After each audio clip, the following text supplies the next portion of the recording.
Hello dear friends, welcome to Fatima explainer. और आज मैं आप लोगों के लिए नो मर्सी के एपिसोड नंबर 5 लेकर आई हूँ। ये ड्रामा बहुत ही इंटरेस्टिंग और थ्रिलिंग होने वाला है, तो चलिए बिना देरी के शुरू करते हैं। एपिसोड नंबर 5 की स्टार्टिंग वहीं से होती है जहाँ से एपिसोड नंबर 4 का एंड हुआ था। सियोक का असिस्टेंट जब सियोक को एक वॉलेट देता है जिसके अंदर सोमिन के शो के टिकट्स होते हैं और साथ में उसकी मॉम की फोटो भी होती है। तो सोमिन सियोक से ये बात कहती है कि तुम्हें लगता है कि मैं इस लड़की को जानती होंगी। सियोक कहता है कि देखो, ये लड़की तुम्हारी तरह ही लगती है, अब तुम मुझे ये बताओ कि तुम इसको जानती हो या फिर नहीं। सोमिन कहती है तुम्हारा दिमाग तो ठीक है, वो लड़की एक एक्टर है और वो एक्टर इतने रैंडम बंदों से क्यों मिलेगी, और अगर तुम्हें पढ़ना आता हो तो ये उसके शो की टिकट्स हैं। हो सकता है कि हमारी शक्लें थोड़ी सी मिलती जुलती हों, लेकिन मैं उसको नहीं जानती हूँ। तो सियोक उसको कहता है कि तुम जानती हो कि मेरी सबसे अच्छी हॉबी क्या है? वो है गार्डनिंग, क्योंकि मैं प्लांट्स को काटता रहता हूँ लेकिन फिर भी ये बढ़ते जाते हैं और ये आउट ऑफ कंट्रोल होते जाते हैं, लेकिन मैं इनको काटना नहीं छोड़ता।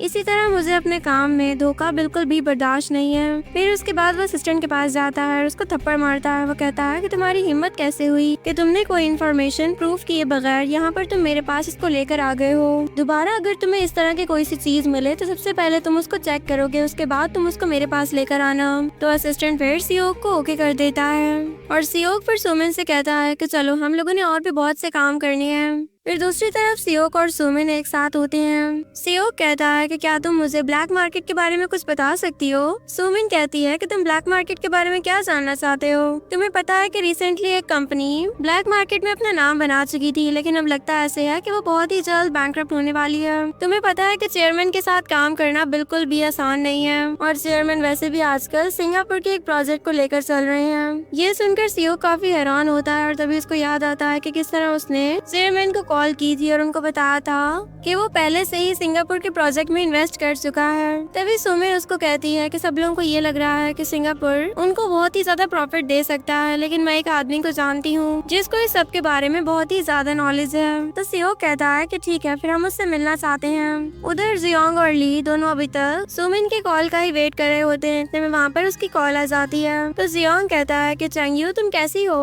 तुम तो काफी टाइम से मुझसे मिलने के लिए भी नहीं आई, सब कुछ ठीक तो है ना? तो चैंगयू कहती है कि इस वक्त मैं कोरिया में नहीं हूँ बल्कि मैं चाइना आई हुई हूँ। तुम्हें याद है ना कि यहाँ पर एक मिस्टर सियोक नामी बिजनेसमैन रहते हैं, मैं उन्हीं के साथ ही बिजनेस कर रही हूँ। तो जियोंग कहता है कि अच्छा, यानी कि तुम चाइना गई हुई हो, लेकिन जहाँ तक तुम सियोक की बात कर रही हो ना, तो वो बिजनेस नहीं बल्कि एक काला धंधा करता है। वो वॉइस पिचिंग स्कीम को चला रहा है और वो खुद को बिजनेसमैन कहता है। ये तो सरासर नाइंसाफी हुई ना। तभी सियोक मोबाइल को अपनी तरफ करके जियोंग को कहता है कि मैं यहीं पर ही हूँ, मेरा नाम सियोक है और जहाँ तक तुम कह रहे हो कि मैं ये सब कुछ काला धंधा कर रहा हूँ, तो ऐसा कुछ भी नहीं है। और मुझे पता चला है कि तुम सिंगापुर के प्रोजेक्ट के बारे में बहुत ही ज्यादा जानते हो, तो मैं तुमसे मिलना चाहता हूँ। जियांग कहता है कि सॉरी मेरे इन हार्श वर्ड्स की वजह से, लेकिन मैंने कुछ गलत भी नहीं कहा है। तुम इस तरह की स्कीम चला रहे हो तो वो काला धंधा ही होगी ना। और जहाँ तक बात है मिलने की, तो फिर तुम यहाँ कोरिया आ जाओ, मैं तुमसे यहीं पर ही मिल लूंगा। सियो कहता है कि मुझे लग चुका है कि तुम मुझसे माफी नहीं मांग रहे हो, लेकिन मैं चाइना में हूँ जैसे कि तुम्हें चैंगयू ने बताया है, तो मैं यहाँ पर अपना बिजनेस छोड़कर कोरिया नहीं आ सकता हूँ।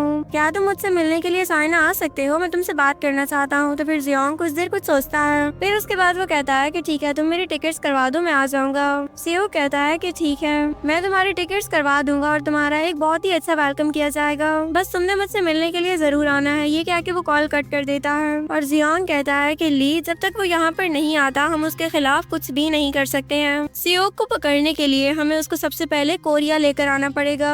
ली कहता है कि अब तुम मुझे ये बताओ कि तुम जाओगे या फिर नहीं। तो जियोंग कहता है कि जाना तो पड़ेगा, उसके बगैर गुजारा नहीं है। और दूसरी तरफ चेयरमैन सियोक के असिस्टेंट को कॉल करते हैं। वो कहते हैं कि सियोक किधर है, मेरी उससे बात करवाओ। तो असिस्टेंट कहता है कि मैं आपके अभी उनसे बात नहीं करवा सकता क्योंकि वो एक मीटिंग में है। चेयरमैन कहता है कि अच्छा, ऐसी कौन सी मीटिंग है जो कि मुझसे ज्यादा इम्पोर्टेंट हो गई है? मैंने उससे इस प्रोजेक्ट के बारे में बात करनी थी, वैसे तुम मुझे ये बताओ कि वो कौन सी मीटिंग में है। तो असिस्टेंट कहता है कि वो स्क्रिप्ट डेवलपमेंट मीटिंग में है। ये सुनकर चेयरमैन हंसने लग जाता है और कहता है कि तो इसका ये मतलब हुआ कि सियोक किसी और प्रोजेक्ट में भी इन्वेस्ट करने वाला है। सियोक से कहो कि मेरे बारे में अपनी थॉट्स को वो ठीक कर ले। उसको क्या लगता है कि वो मेरे साथ काम करते हुए किसी और प्रोजेक्ट पर भी काम कर सकता है? बल्कि तुम एक काम करो, तुम मुझसे ये बात कहो कि वो मेरे पैसे मेरे अकाउंट में ट्रांसफर कर दे, क्योंकि मैं किसी ऐसे इंसान के साथ काम नहीं कर सकता हूँ जिसके और भी बहुत से प्लान्स हों, और ये काम तुम जरा जल्दी कर देना और सियोक को बता देना। ये कह के वो कॉल कट कर देते हैं और असिस्टेंट बहुत ही परेशान हो जाता है। तभी चेयरमैन जियोंग के डैड डैड को बोलते हैं कि मेरे लिए बहुत ही ज्यादा प्रॉब्लम्स हैं। तो जियोंग के डैड कहते हैं कि कोई बात नहीं, आपको मेरे बेटे की वजह से कभी भी कोई प्रॉब्लम नहीं होगी, आप बहुत ही आराम से अपना सारा काम कर सकते हैं। तो चेयरमैन कहता है कि आई होप सो कि ऐसा ही हो।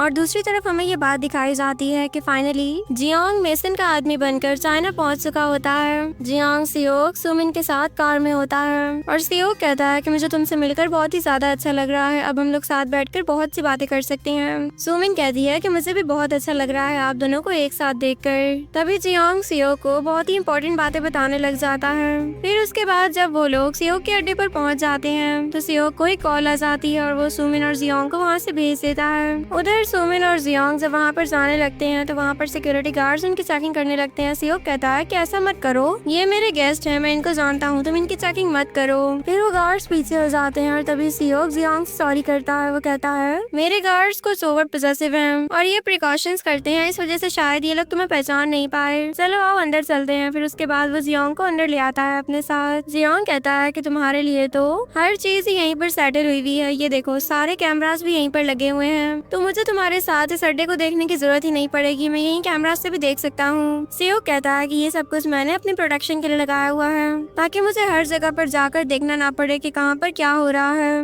लेकिन सब कुछ छोड़ो, तुम मुझे ये बताओ कि क्या मैं मेसन के साथ इन्वेस्ट कर सकता हूँ। जियोंग कहता है कि सच में तुम मेसन के साथ इन्वेस्ट करना चाहते हो, इसका मतलब ये हुआ कि तुम और मैं उसके बाद सेम जगह से ही बिलोंग करने लग जाएंगे। ठीक है, फिर मैं तुम्हें एक और चीज दिखाता हूँ। उसके बाद वो सियोक को कुछ पेपर्स देता है और कहता है कि तुम इन पेपर्स को देखो, ये एक गेम है और तुम इसके अंदर भी इन्वेस्ट कर सकते हो।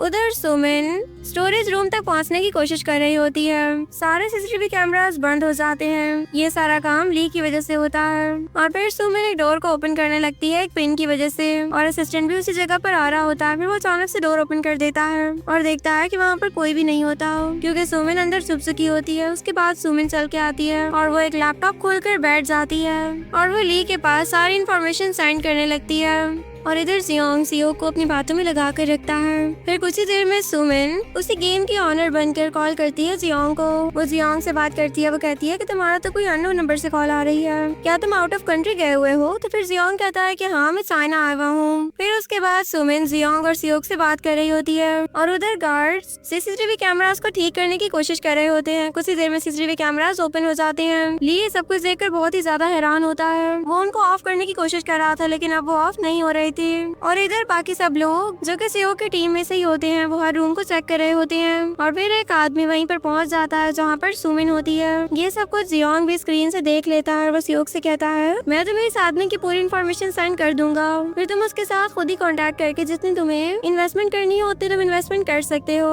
तो सियोक उसको ओके कर देता है और दूसरी तरफ वो आदमी सुमिन से कहता है कि तुम यहाँ पर क्या कर रही हो। सुमिन कहती है मैं कुछ चेक कर रही थी, लेकिन वो आदमी उसे वो लैपटॉप लेने लगता है। वो उसको लैपटॉप नहीं देती तो वो फिर उसको उठाकर सियोक के पास ले जाने लगता है। वो जोर जोर से चीखने लगता है। उधर सियोक की आवाजें सुन लेता है। वो असिस्टेंट को कहता है कि जाओ जाकर चेक करो। असिस्टेंट जब वहाँ पर जाता है तो वो आदमी सुमिन को पकड़ कर लेकर आ रहा था। वो कहता है कि मैं जब इससे कहता हूँ कि मुझे लैपटॉप दिखाओ तो ये मुझे नहीं दिखा रही थी, मुझे लगता है कि कुछ सस्पिशियस है। तो असिस्टेंट उससे लैपटॉप खींच लेता है और उसके ऊपर वो बहुत ही हैरान होकर कोई चीज देख रहा था। उसके बाद वो सुमिन के पास जाकर उसको भी वो चीज दिखाता है। सुमिन कहता है जियोंग को कि क्या ऐसा हो सकता है कि कोई इंसान जब जेल में हो तो उसी वक्त कॉल भी कर सके। इस आर्टिकल में तो लिखा हुआ है कि जो गेम इन्वेस्टर अभी हम लोगों से बात कर रहा था वो असल में जेल में है। जियोंग कहता है कि यहाँ पर कुछ भी हो सकता है और तुम्हें ये लगता है कि मैं तुमसे झूठ बोल रहा हूँ। तो सियोक खड़ा होता है। फिर उसके बाद वो सुमिन के पास जाकर उसको थप्पड़ मार देता है। वो उससे कहता है कि तुम लोग मेरे साथ फ्रॉड कर रहे हो क्या, और सुमिन तुम हर बात जानती हो ना, ये सब कुछ गेम कर रहा है और तुमने मुझे ये बात बताई क्यों नहीं है। जियोंग कहता है कि तुम अब ऐसा नहीं कर सकते हो सियोक। तो सियोक कहता है कि ठीक है, फिर तुम उस आदमी को मेरे पास लेकर आओ जिससे हम लोग अभी बात कर रहे थे, तो मैं उस पर बिलीव कर लूंगा।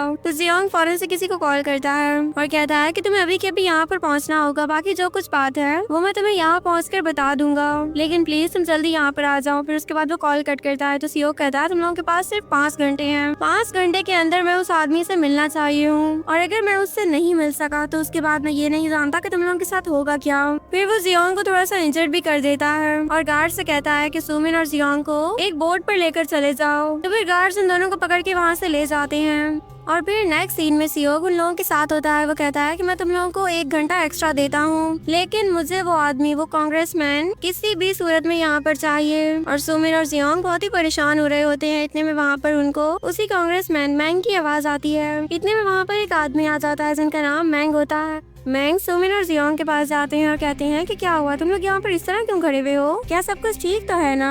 तो सुमिन फिर मैंग को बताती है कि हम लोगों ने आपकी बात सियोक से की थी कि वो आपकी गेम में सब कुछ इन्वेस्ट कर दे, लेकिन उसने ऐसा करने से मना कर दिया है। और जियोंग मैंग को देखने लगता है। तभी सीन फ्लैशबैक में शिफ्ट होता है जब जियोंग ने ली से कहा था कि यहाँ पर सियोक का आना बहुत ही जरूरी है। जब वो कोरिया आएगा तभी हम लोग उसको पकड़ सकते हैं, ऐसे हम उसके खिलाफ कुछ भी नहीं कर सकते। तो ली कहता है कि इसके लिए तुम्हें कुछ प्लान करना होगा। फिर दूसरी तरफ जियोंग उसी आदमी से मिलने के लिए जाता है। वो उस आदमी को कहता है कि मैं बस ये चाहता हूँ कि आप वहाँ पर एक फेक इन्वेस्टर बनकर आए। मैं बस ये चाहता हूँ कि सियोक को हमारी बात पर यकीन आ जाए और वो हमारे प्रोजेक्ट में इन्वेस्ट कर दे। तो वो आदमी कहता है कि ठीक है, तुम्हारे लिए मैं ये सब कुछ कर सकता हूँ। ये सुनकर जियोंग काफी खुश हो जाता है। तभी सीन प्रेजेंट में शिफ्ट होता है और मैंग जियोंग को कंसोल करता है। वो कहता है कि हमारी गेम इतनी भी फजूल नहीं हो गई है कि तुम हर इंसान से जाकर उसके लिए इन्वेस्टमेंट मांगते फिरोगे। तो जियोंग फिर मैंग से सॉरी करता है। फिर सियोक कहता है कि सॉरी, मैं ही आप लोगों पर बिलीव नहीं कर पाया था, लेकिन मैं आप लोगों की गेम में सब कुछ इन्वेस्ट कर दूंगा, मैं इसके लिए बिल्कुल रेडी हूँ। फिर मैंग और सियोक अपना अपना कॉन्ट्रैक्ट डिस्कस कर लेते हैं। और फिर कुछ देर बाद सियोक अपनी कार से वापस जा रहा होता है, लेकिन उसके मोबाइल पर सिग्नल्स नहीं आ रहे थे। और दूसरी तरफ सुमिन और जियोंग दोनों एक ही कार में होते हैं। सुमिन किसी को मैसेज करती है और उधर से ली उन्हीं की कॉल से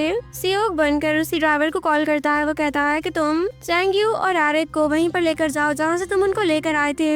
तो ड्राइवर अपनी कार को दूसरी तरफ मोड़ देता है और इधर सियोक के पास कॉल आती है कांग्रेसमैन मैंग की। वो कहते हैं कि क्या हुआ, सब कुछ ठीक तो है ना, क्या तुम वापस अपने अड्डे पर पहुंच चुके हो। तो सियोक कहता है कि नहीं, इस वक्त मैं रास्ते में हूँ, जल्दी मैं पहुंच जाऊंगा। तो मैंग दोबारा उससे पूछते हैं कि क्या तुम वापस पहुंच चुके हो, क्या वहाँ पर सब कुछ ठीक है ना। तो सियोक कहता है कि आप बार बार मुझसे ऐसे क्वेश्चंस क्यों कर रहे हैं, मुझे कुछ भी समझ में नहीं आ रहा, क्या आप मुझे थोड़ा सा एक्सप्लेन कर सकते हैं। अभी वो ये बात कर ही रहा होता है कि वहाँ से स्पीड से एक ट्रक आ रहा होता है और वो सीधा आकर सियोंग की कार को हिट करके वहाँ से चला जाता है और सियोक का बहुत ही बुरा एक्सीडेंट हो जाता है और उसकी कार भी बिल्कुल उलट जाती है। सियोक अपनी कार से बाहर निकलता है बहुत ही मुश्किल से। वो बहुत ही ज्यादा इंजर्ड था, सेम टू सेम उस तरह जिस तरह सुमिन की मॉम इंजर्ड थी। इतने में सुमिन की कॉल आती है और सियोक बड़ी मुश्किल से सुमिन की कॉल को अटेंड करता है। सुमिन कहती है कि क्या हुआ, बहुत जोर से लगी है तुम्हें, तुम्हारा क्या बहुत ही बुरा एक्सीडेंट हुआ है। फिक्र मत करो, मैंने पुलिस और एम्बुलेंस दोनों को कॉल कर दी है। सियोक कहता है कि नहीं, तुम ऐसा कुछ भी नहीं करोगी। तो सुमिन कहती है कि क्या हुआ, तुम्हें डर लग रहा है क्या। चलो ठीक है, फिर मैं चेयरमैन को कॉल कर देती हूँ, उन्होंने तो वैसे भी 5 मिलियन तुम्हारे अकाउंट में भेजे हैं ना। वो सारे 5 मिलियन मैंने एक बंदे से अपने अकाउंट में ट्रांसफर करवा लिए हैं। अब मैं देखती हूँ कि चेयरमैन तुम्हारे साथ क्या करता है। सियोक कहता है कि तुम लोग सारे मिले हुए हो, तुम लोग सारे गद्दार हो, मैं तुम्हें और उस एरिक को छोड़ूंगा नहीं, तुम लोगों ने मेरे साथ धोखा किया है। तो सुमन कहती है कि पहले तुम खुद तो बच जाओ, उसके बाद तुम हमारे बारे में कुछ सोचना ना। सियोक कहता है कि मैं तुम दोनों को मार डालूंगा, तुम में से कोई भी नहीं बचेगा। सुमन कहती है कि पहले तुम सिर्फ अपनी फिक्र करो, उसके बाद तुम किसी और को कुछ कहना। ये कह के वो कॉल कट कर देती है और सियोक को उसके ऊपर बहुत ही ज्यादा गुस्सा आ रहा था। वो बहुत ही जोर जोर से चीखने लगता है और उसके बाद वो वहीं पर ही बेहोश हो जाता है। और इसी सीन पर हमारी इस एपिसोड नंबर 5 की यहीं पे एंडिंग हो जाती है। तो दोस्तों, अब आगे क्या होगा, क्या सियोक वापस से अपने अड्डे तक पहुंच सकेगा, क्या सियोक को कोई बचाने के लिए आएगा या फिर नहीं, और क्या सुमिन और जियोंग दोनों प्रोटेक्टेड हैं, क्या वो लोग सेफली अपने कंट्री कोरिया वापस चले जाएंगे, क्या जियोंग सियोक को कोरिया वापस लाने में कामयाब हो सकेगा, और आगे अब सुमिन के साथ क्या होने वाला है, ये सब कुछ जानने के लिए आप लोगों को एपिसोड नंबर 6 जरूर देखनी पड़ेगी। तो डियर फ्रेंड्स, कैसी लगी आपको मेरी आज की एक्सप्लेनेशन, मुझे कमेंट सेक्शन में जरूर बताइएगा। वीडियो को लाइक और चैनल को सब्सक्राइब करना मत भूलिएगा। मिलती हूँ मैं आप लोगों से एपिसोड नंबर 6 में, तब तक के लिए bye bye, take care and thanks for watching.